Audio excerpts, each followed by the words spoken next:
I never miss a Charlie Kirk event because I love Charlie Kirk, and I know Charlie Kirk very well. But I always forget what the walkout is like, and I feel like I'm going to have a seizure. It's like free. Anyway, thank you so much for having me. This is more people in one place than I've seen since the last Charlie Kirk event I was at, so it's hilarious. So I noticed everyone's been talking about Epstein tonight, and I want to kind of differ from the crowd a little bit in saying that I watched Ben Shapiro yesterday, and no, before you boo me, I thought he made a really solid point. He's like, it happened a long time ago.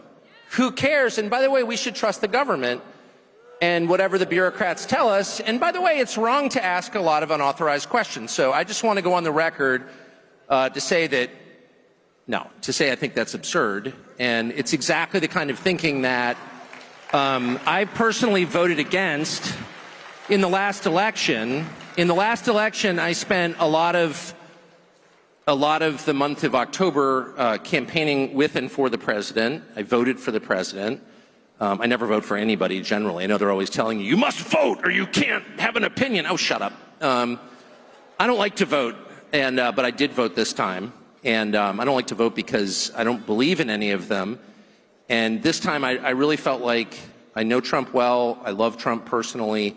And what we were looking at was just so awful and totalitarian and stupid.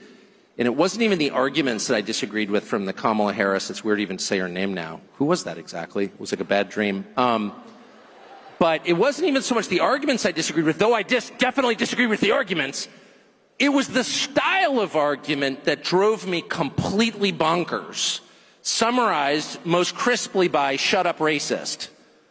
Whatever you said, it was shut up racist. And it's like, but wait, first of all, I'm not a racist, but that's not even the point. The point is, I just told you what I think.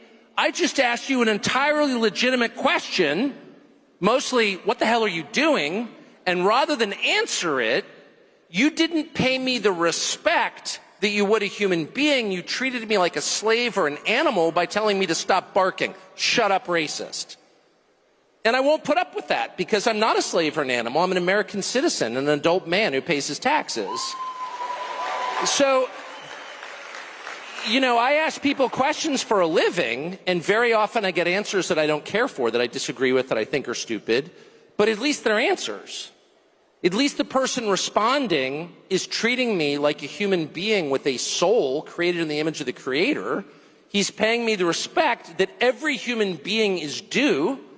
When you ask a direct question to someone in charge, you are due. That person is morally bound to give you an answer. He's not bound to agree with you, but he's bound to stop and answer your question. And the left never did that. They would dismiss you out of hand. You are not worth listening to. Be quiet. And that's, of course, where the impulse to censorship comes from. It comes from the belief that you don't deserve to speak because you're not fully human. They own you. And that's what I voted against above all. I voted against a million different things that I hated about the last administration. Their insane desire to start pointless wars around the world. Their total unwillingness to protect this country domestically, to protect the people who live here, to protect the territorial integrity of the country, bringing in tens of millions of people illegally, giving them free stuff the second they get here, making a mockery of citizenship. I hated all of that. I hated all of that. But the thing I hated most was their total unwillingness to answer any question about why they were doing what they were doing, because it was just too insulting. And every single time I would just feel like raising the middle finger and screaming obscenities, which is not an adult response, I'll concede, but that's how I felt. And I think that's really at the heart of why the Epstein thing is so distressing. I mean, the guy was some weird sex freak who was abusing girls. We knew that. But the fact that the U.S. government, the one that I voted for, refused to take my question seriously and instead said, case closed, shut up, conspiracy theorist, was too much for me. And I don't think the rest of us should be satisfied with that. And by the way, let me just say really quickly, because I was so mad about it that I think I found out part of what's going on. I think we are going to find out more. And I think the truth, for whatever it's worth, in case you're interested, is that the DOJ didn't release lots of incriminating sex videos with Epstein and his billionaire pals because they don't have them. They don't have them because when the original search warrant was served, 2007, I think, possibly 2006, I think 7, it was basically designed to protect Epstein. The search warrant was written in such a way to make sure that the feds never got their hands on the actually incriminating evidence. It's another way of saying the cover-up has been going on since 2007, almost 20 years. And so the real question is not, was Jeffrey Epstein a weirdo who was abusing girls? Yes, we can answer that. The real question is, why was he doing this, on whose behalf, and where did the money come from? And those are the questions that need to be answered. And I think it's entirely fair to ask them. And it's not adequate to say anyone who asked them is somehow desecrating the memory of little girls who died in Texas. I'm not going to put up with that answer. I don't care who gives that answer. That is not acceptable. And I think the real answer is Jeffrey Epstein was working on behalf of intel services, probably not American. And we have every right to ask, on whose behalf was he working? How does a guy go from being a math teacher at the Dalton School in the late 70s with no college degree to having multiple airplanes, a private island, and the largest residential house in Manhattan? Where did all the money come from? And no one has ever gotten to the bottom of that because no one has ever tried.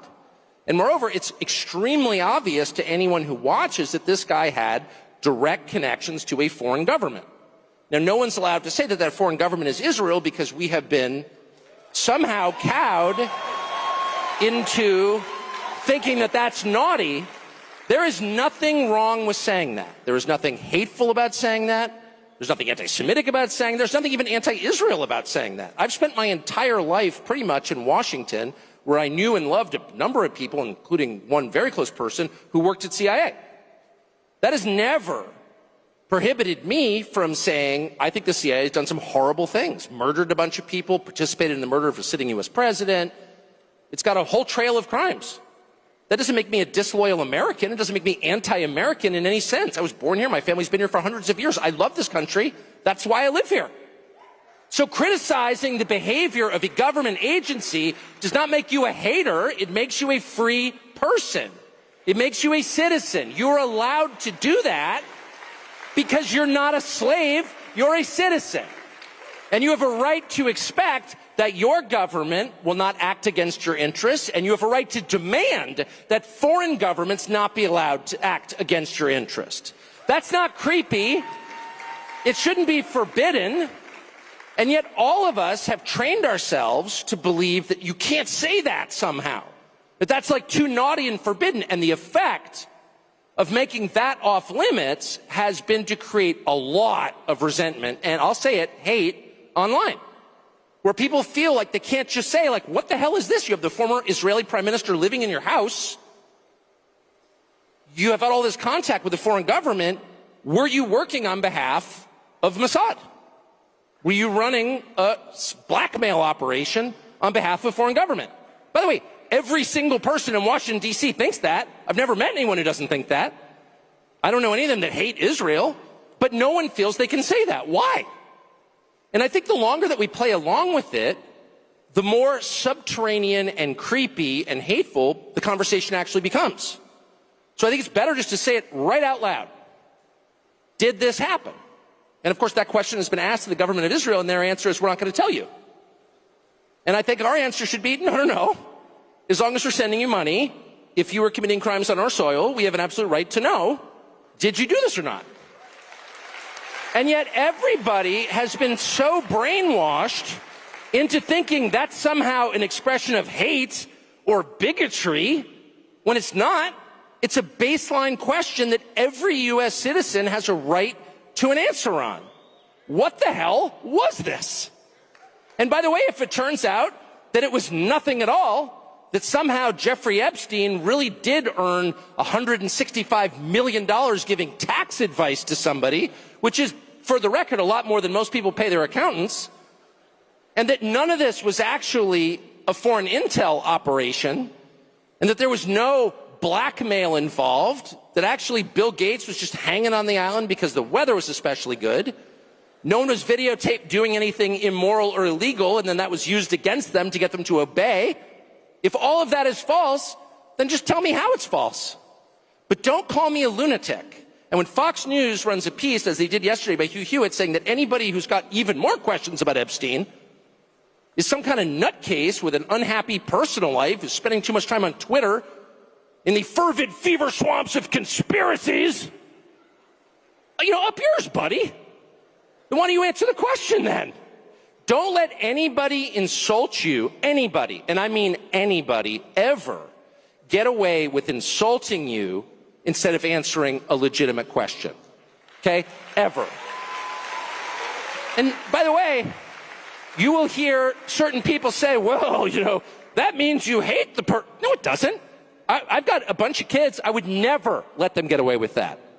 If I caught one of my kids, smoking weed in the bathroom at my house, and I was like, are you smoking weed in the bathroom? Shut up, racist. You hate me. No, you're my child. I don't hate you. Answer the freaking question. Were you smoking weed in the bathroom or not? I'm not the criminal here. You seem to be. So I just think it's really important to get into that headspace. And even now, when people talk about this topic, I can promise you, since I spent all day on the phone yesterday on this topic with informed people, they're like whispering certain words. And I'm like, why are we whispering? Why should I be ashamed as an American about wanting to know what the hell that just was? Why should I be embarrassed? I'm not the bad guy here. Why should I be embarrassed to ask, what's in this war for us? We got to go to war. Shut up. You're a bigot if you don't want it. First of all, I'm not a bigot. But second, that's kind of not the point. The point is, what's in it for us? Why is this a good idea? Shut up. And it's exactly the style of argument that I voted against, and I will never accept it. I don't care who does it. I will never accept that.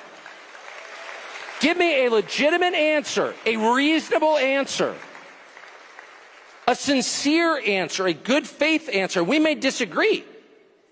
You may say, as a good friend of mine who's totally deranged, but a good person, said to me yesterday, Iran is the biggest state sponsor of terrorism in the world. Reading the talking point that apparently everyone, a bumper sticker that is for sale somewhere, I guess. And I'm like, okay, I don't even know what that means exactly, but how many Americans have been killed by Shia terrorism in my lifetime, which is 56 years? I can't think of any. I'm sure there have been some in the United States. There have been Shia terror attacks sponsored by Iran in the U.S. I can't think of any. There was 9/11. That was a Sunni terror attack. And then there's the drug epidemic, which has killed more than 1 million people during that same period. People I know, my next-door neighbor's kid, dead. People, a bunch of people I know have died. And a bunch have been totally screwed up and taken out of life, basically. Their lives have been hollowed out. They're husks. They've been totally destroyed by drugs. That's the reality that I live in the United States. So you're telling me Iran is a bigger threat than the people peddling this garbage? I don't think so. Not where I live, it's not. Oh, shut up. And the person literally said, we're going to have to agree to disagree. Disagree with what? What are you even talking about? But at least he gave me an answer. He didn't say, oh, you hate so-and-so. He didn't go immediately to motive. Okay, so this is always the tell. This is when you know you're dealing with someone who has zero interest in getting to the truth of the question and instead is trying to make you be quiet in order to roll over you and make you obey. And the tell is when they go immediately to motive. Well, you just hate some group, or you're taking money from some other group. And neither one happens to be true in my case, but I always feel like saying, well, okay, what if I am getting paid? Or what if I have some kind of creepy bigotry? Which I don't, because I think it's immoral.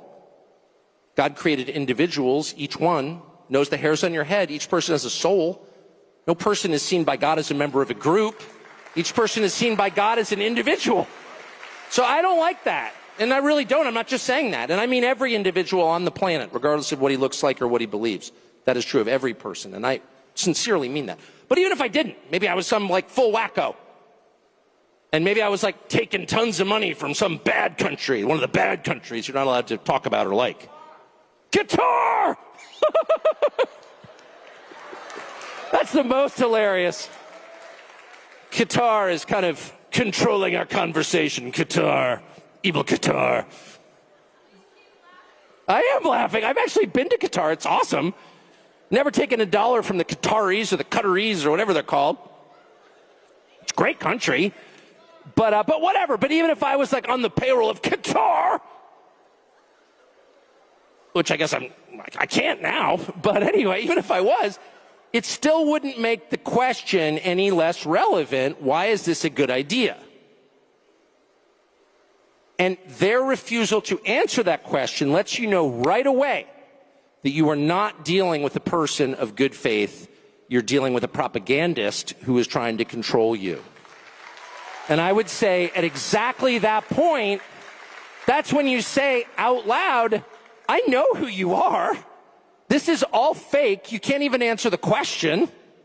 You're trying to make me shut up because I'm a bigot, like the liberals did 7 months ago. And that's why we voted them out. So I'm not putting up with that. I voted against this, and I won't tolerate it. So the second point I would make, before maybe taking a couple of your hostile questions, I hope, about Qatar,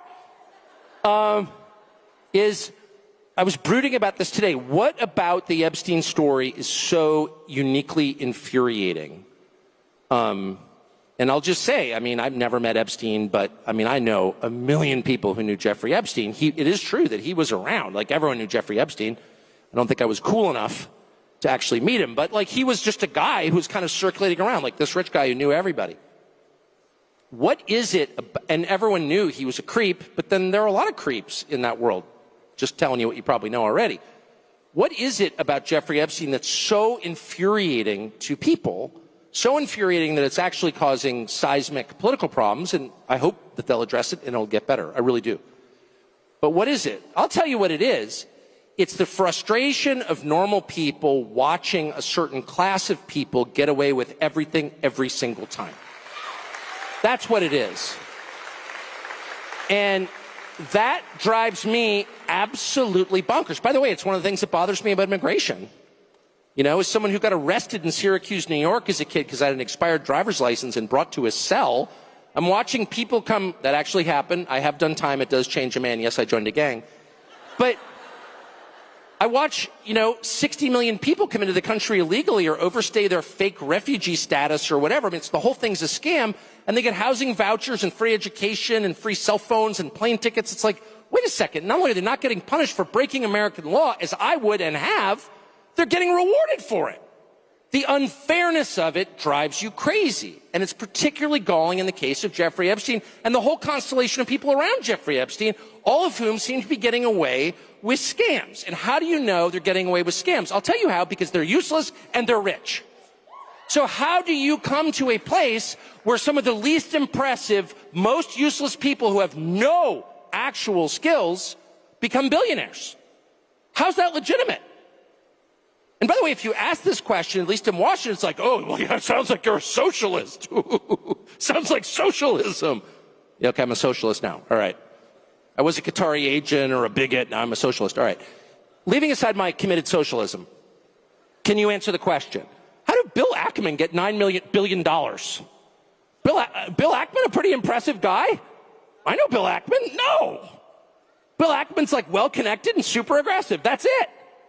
And I think, well-connected, super aggressive people deserve a fair living like everybody else. But if you're accruing $9 million just because you're willing to do anything, I don't know why we have to pretend that's good. How did Epstein get 4 Gulf Streams? How did he get an island, a massive ranch in New Mexico, the biggest house in New York? Like, what is that? Like, at some point, the basic economics really matter. And they matter because, not that it's bad that rich people are getting richer, it's bad that everyone else is getting poorer.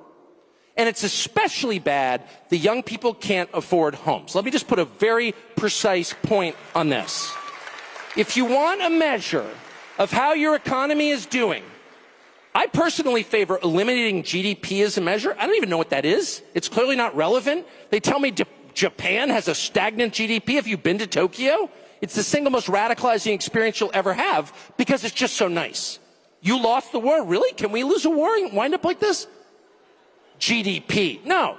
I don't know what even that is. The total economic activity. Oh, no. My measure is really simple. I got a bunch of kids. Can they afford houses with full-time jobs at like 27, 28? And the answer is no way.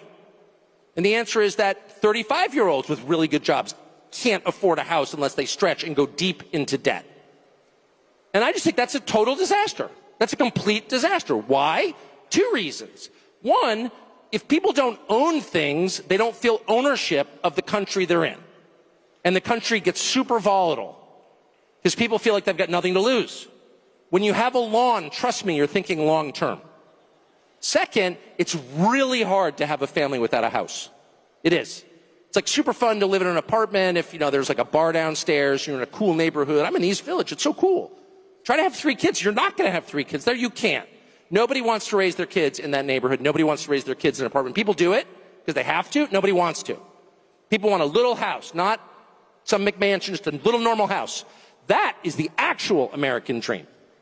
And that is what is totally unattainable for young people. And so the only young people in general that you will ever meet who have houses are young people whose parents help them. And God bless their parents. That's a perfectly great thing to do for your kids. But most people's parents can't afford to do that because they're already in debt from their pointless college degree. So that is a national emergency. And I know that there are certain cable channels that are spending all this time talking about, they're about to elect a socialist in New York City, which obviously I'm opposed to it. He's not even a real socialist. He's like a trainee vax, rich kid liberal guy. Mom Donnie. He's a fake leftist, but whatever. Why do you think that's happening? One of the reasons it's happening is because normal people with normal jobs no longer believe they can win in this system and that all the money is going to the worst people. And no one even stops to ask, what the hell is going on? How did Bill Ackman get so rich? I know he went on CNBC and talked down Herbalife. Bet against companies by driving down their stock prices. That's what he's been accused of. I'm not accusing him here because he's sue me if I do. I'm just suggesting others believe that might have happened. He's already threatened to sue me for saying that. But there are plenty of people who do that. And I'm not saying even that it should be illegal. What I'm saying is that our leadership class should say something about it and should assign a moral value to it. And if you're getting rich by loaning money to people at incredibly high interest rates, that's something you're going to have to talk to God about. That is not good. That is not, I don't think I'm very radical. I think I'm very moderate, super moderate. I hate change. My parents got divorced. I hate change. I like things to be exactly the same every day. I'm not radical. What I am is very worried that if we don't do something really soon, we're going to wind up like New York City. That there's going to be actual radicalism. And that radicalism will take very unhelpful forms. And you're going to see race and ethnic hatred that's real. And that you're going to see people behaving in hard-to-control ways. If you deny people what they actually want long enough, and instead substitute things that you claim they should want, like bombing Iran.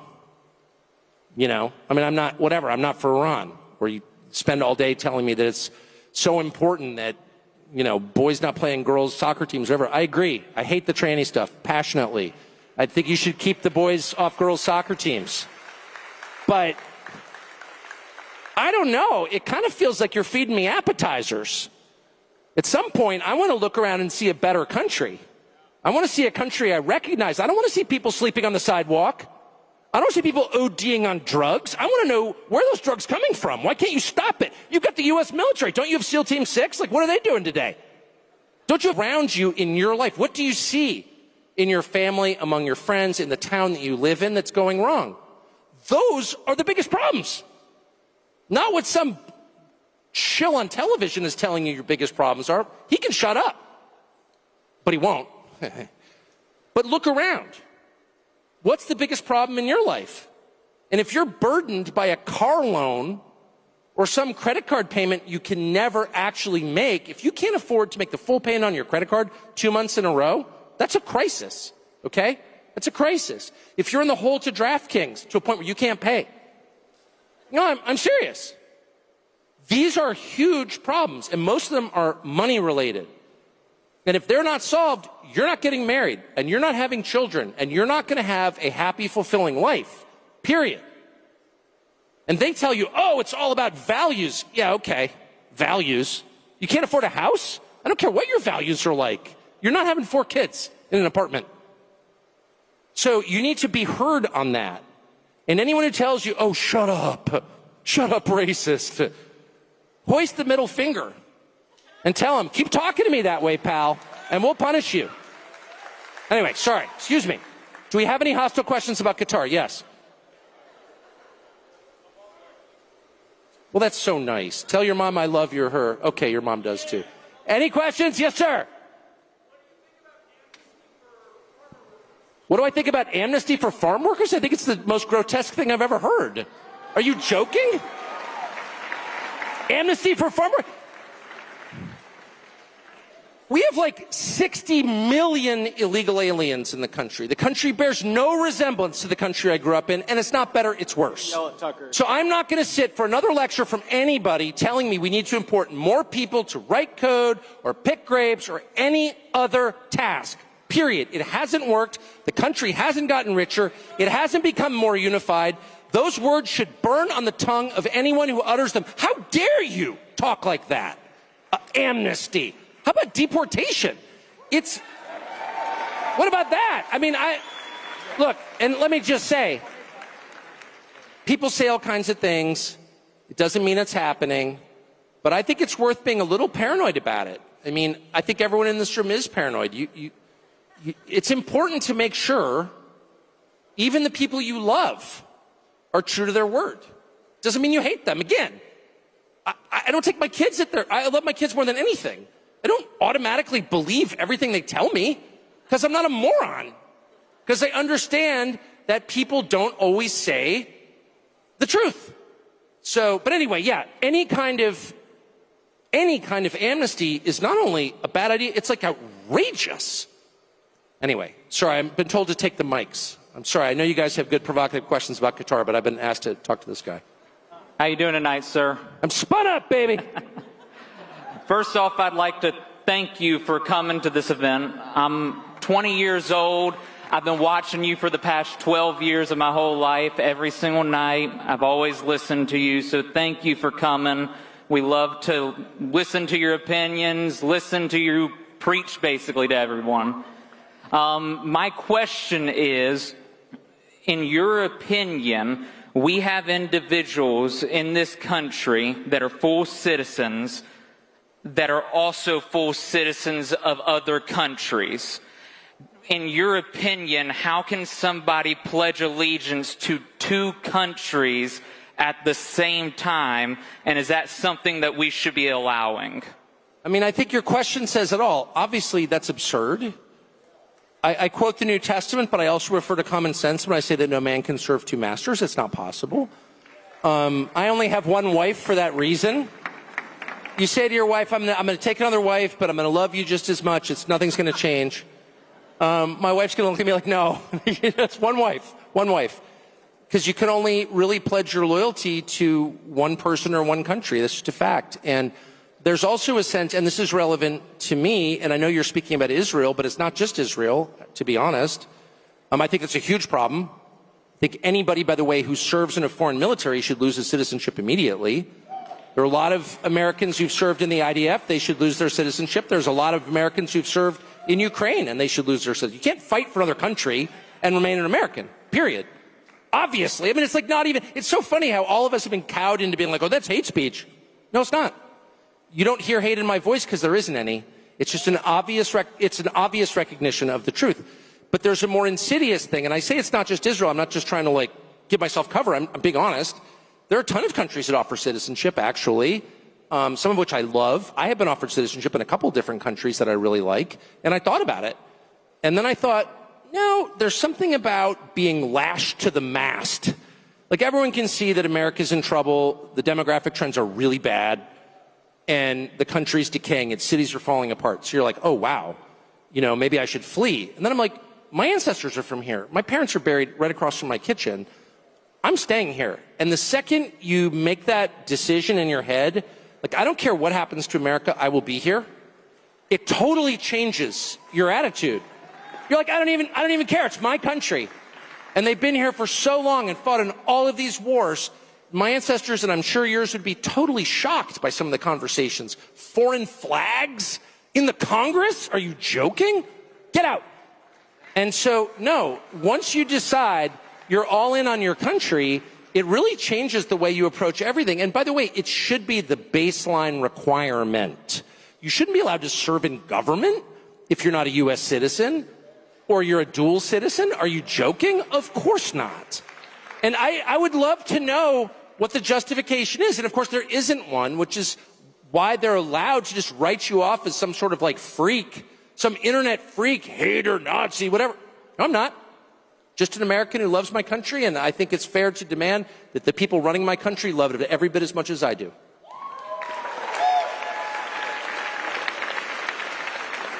All righty, Tucker. Thank you for being here today.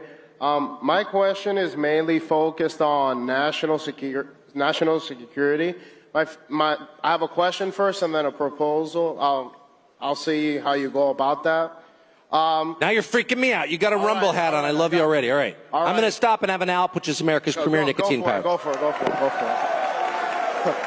All righty. So I was born in Cuba. I came at the age of 2. So I can attest to the fact that the socialist experiment doesn't work at all. Yep. And that America is the best country in the world. Yep. So, I agree. You know, I'm a U.S. citizen, and I'm very proud of that, and that's why I stand for my country every day. But I have a question specifically about national security. All right, hit me with it, baby. No preamble. Just go right to it. You can't scare me. So, for example, I would say that the head of the snake for a lot of the spying that goes on in the United States is Cuba. For example, we've found evidence that Venezuela, Nicaragua, like all the issues with immigration are because of the socialism going on in Latin America. Yes. And Cuba's an outpost for human trafficking, drug trafficking. We have Chinese spy bases on the island. We had Russian missile testing under Biden. And then on top of that, Cuba doesn't even recognize Gitmo as American territory. So my question for you is, what should the United States stance be on Cuba and the liberation thereof? And my proposal is, if you're willing to do some sort of documentary on Cuba, and if I could help you out on that. Well, I always appreciate the offer of assistance. I would say we've had a Cuba embargo, so the revolution was 1959. So that was, well, 60, could that really be 66 years ago? That's crazy. And we've had an embargo for much of that time, and you just said yourself it hasn't worked. It hasn't liberated Cuba. The same regime is in charge, and it is still, working to undermine the interests of the United States. So what we're doing isn't working. I think that's a good place to start. So I know from living in D.C. that whenever someone tells you, like, it's not working, we need to double down on it, they're lying. So I think we need to reassess, are sanctions really the answer? And if so, tell me how that's worked. Second, I would say, I'm sure everything you say is true. I don't think that most Americans, and I know the U.S. government doesn't, spend a lot of time thinking about our own hemisphere because we're so focused on places like Iran, Iraq, Syria, Libya, Gaza, Israel, all great places. I'm not, attacking anybody, but I'm just saying those are thousands of miles in an ocean away, whereas Latin America is right there, and what happens there is a direct effect here in our migration patterns and in our drug importation. So, maybe we should focus on our own hemisphere. I think you made a powerful case for that, and I don't understand why the U.S. military is stationed in Japan, Korea. I mean, I know that you get a long answer, how we're spending $1 trillion to secure places that pose no imminent threat to us while ignoring our own continent, ignoring Mexico, which is the most hostile country in the world, the United States. Obviously, there's migrants coming through Mexico. How are they our ally? Canada, how are they our ally? Maybe we should spend some time reorienting here. So, anyway, that's my answer. I'm against socialism, obviously. That's why I'm worried about our economic system, because I think we're about to get socialism if we don't pull back from this. All right, we got one more question. One more question. Hey, Tucker, I'm a big fan. I would love to work for you. I did give my resume to Steve Bannon. It would be hilarious if you two fought over me. I'm just saying. That would be great. It'd be like a real bitchy cat fight. It'd be a hell of a story, yeah. My family has fought for this country. I voted MAGA 3 times. My generation, just like you said, is convinced they can't trust the institutions and the administration, even this administration after last Monday. America first means America first, not foreign governments, not rich pedophiles. I have a lot more about the history, but I'm going to get through it out of respect for everybody. Basically, my questions are this. How does anybody possibly expect us to have any trust in our government, pay taxes, accept draft orders if these elites are not held accountable, right? And how am I anti-Semitic? My great-grandfather killed Nazis, and I brag about it. My mother's doctor was a Holocaust survivor, and everyone calls Trump a Nazi. My family in Chicago and my family in Ireland, which are both liberal hellholes, right? And it's pretty convenient that if he did criticize Israel, everyone could just say, look, I told you so, but that's not the point. Anyways, and finally, and by how am I anti-Semitic when all my sources are Jewish, Israeli publications, and Holocaust survivors? And finally, and by far the most important, why can I burn an American flag in my country, but I get a mark by my name if I burn Israel's? Like, how? I think that's an entirely fair question. It's totally outrageous. You got 65 million people here illegally, according to the administration, and the only ones who were deported are ones who criticize a foreign country. I don't understand it.